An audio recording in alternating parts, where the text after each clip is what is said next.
Good morning, everybody. It's so nice that you all showed up. That's always very nerve-wracking, really.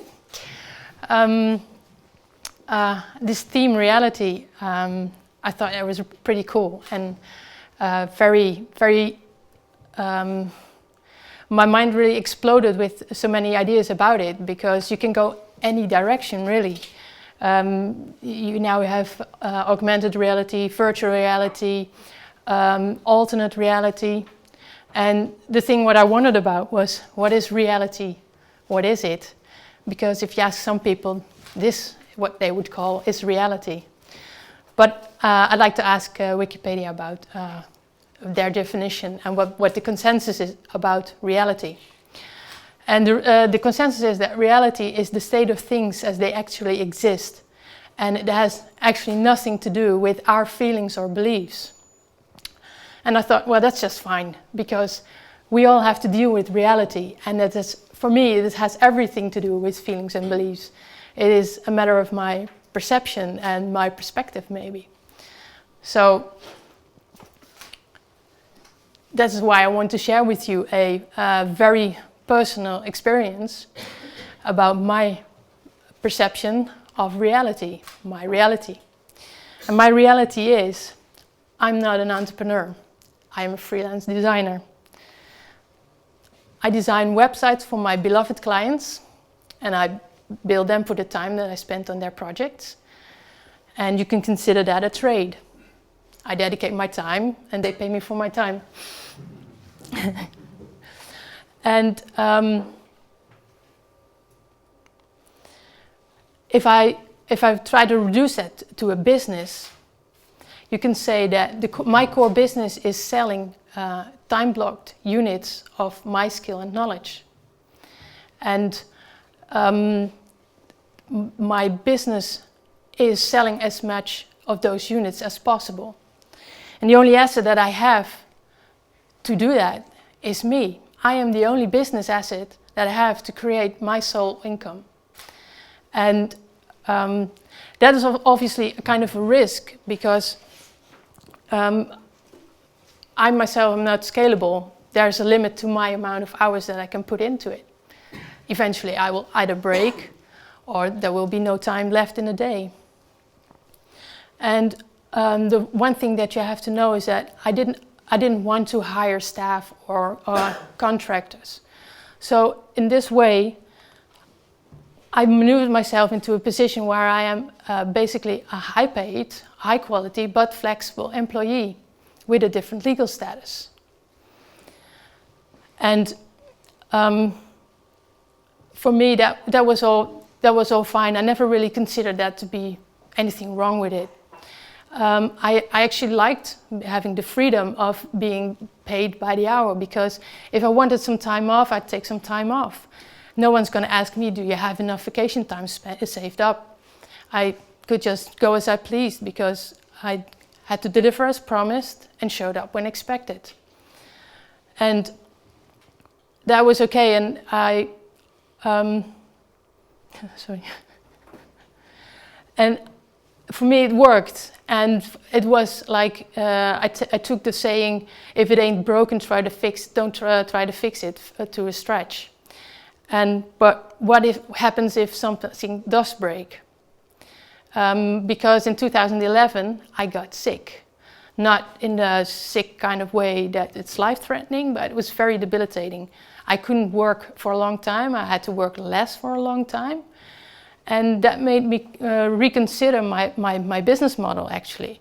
And that's also funny when you come to think of it, because in my line of work, I like to challenge my clients' business models. I have very strong opinions about that, but my own business model, I just accept it as it is. And when I got sick and I realized that I couldn't sell as much business units as business assets as I wanted, I realized that this is a very big problem, because eventually my stream of income may dry out, and the situation of being sick, the way I was sick, forced me to look at my state of being as a whole. And I had to review myself, and I had to see that I had neglected some of my personal stuff, some of the crap in my life, but also some of my business, because I was very busy working on other people's businesses, helping them with their business models, but I was neglecting my own business model. And so I had to take a step back, and I had to really review myself and take a look at what was going on. And for me, I discovered 3 big underlying issues. And this is really personal. And one thing is that I had a big tendency for avoidance for making decisions. Because of that, I had overdue maintenance, not in my body, and that led me to be sick, but also obviously in my business or maybe at my house. You can take it as little as that. And the very big underlying problem, I guess, was a limited perspective.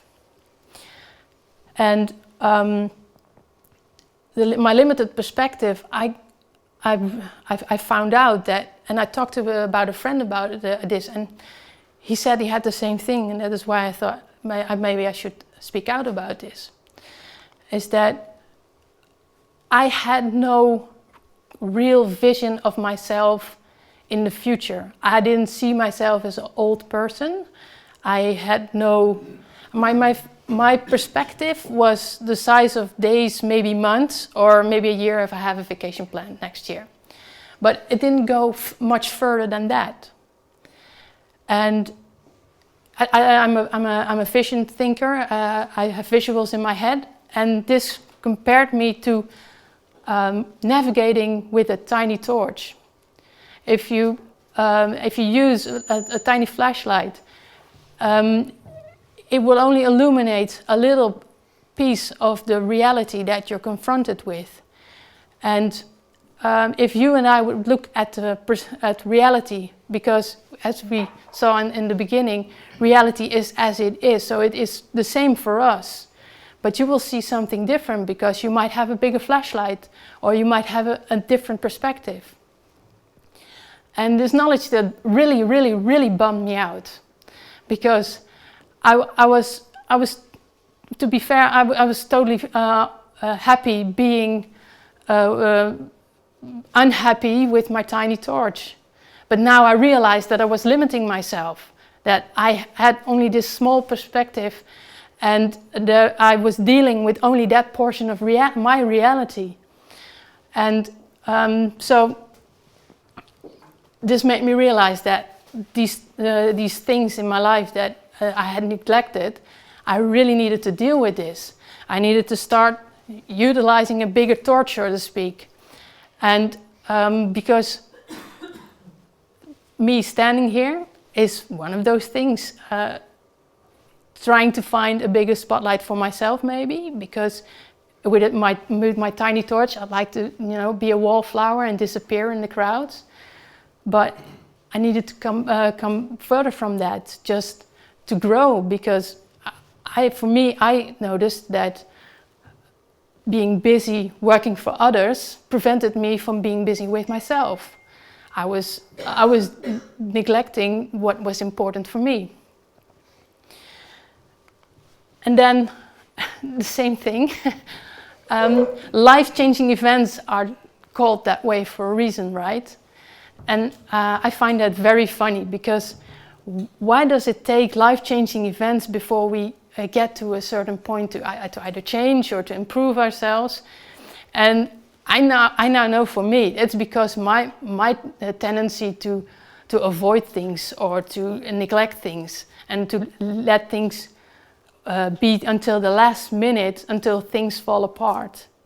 And then I'll get to move things. I'll get to make a change in myself.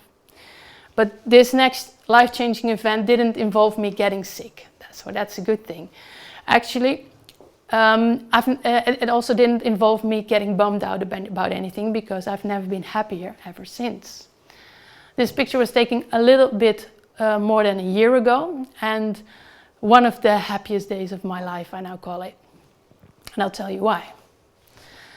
For people who don't know what they are looking at, yes, there are 2 babies, and they were inside of my wife's belly last year. And the prospect of becoming a parent, that was the ultimate big life-changing event for me. First of all, I was happy that because of being sick, I had to clean up my act and deal with the crap in my life, because I think because of that, I will be a better parent because of it. And because there's a lot of stuff that I won't inherit upon my kids. So that was really happy about that. But I also got to think, am I the type of role model that I would wish upon my kids? And that made me reconsider what am I doing as a business person, as a freelancer. And I asked myself, do I want to continue trading my time? And the answer for me is no. And there's nothing wrong with trading your time, because you can make an excellent living with that. But during the pregnancy, I also noticed that not everything went very well. My wife had to be in hospital for a long time. And then you get confronted with the question, am I going to go to work, or am I going to stay with her? And if you're with her, you don't want to spend your time concerning yourself about work. And also, obviously, you can save up. You can save up for a rainy day. But having this new perspective, and this new perspective obviously includes having a huge timeline for myself. It's no longer a matter of a couple of months when they are born. It's a matter of my whole lifespan, because you want to be around as long as possible.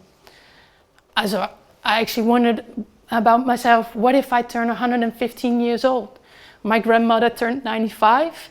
I have excellent family genes, so if I don't run into a bus or get terminally sick, it might happen.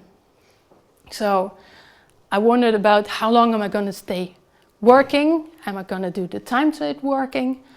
Or what else? So for me, the decision not to have my business depend on my own efforts concluded that I should entrepreneur my way out of this.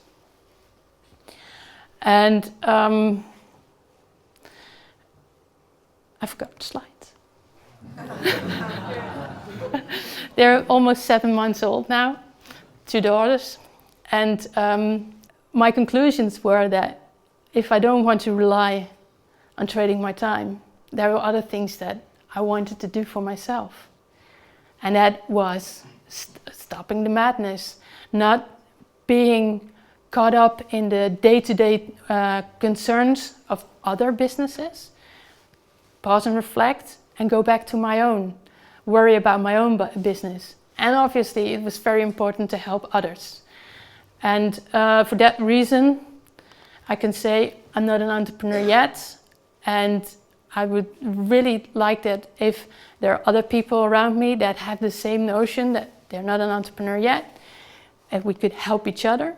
I thought I could create a LinkedIn group perhaps, and we can join into this discussion and see if we can find a more scalable business model for us as freelancers, and I'll be happier about it.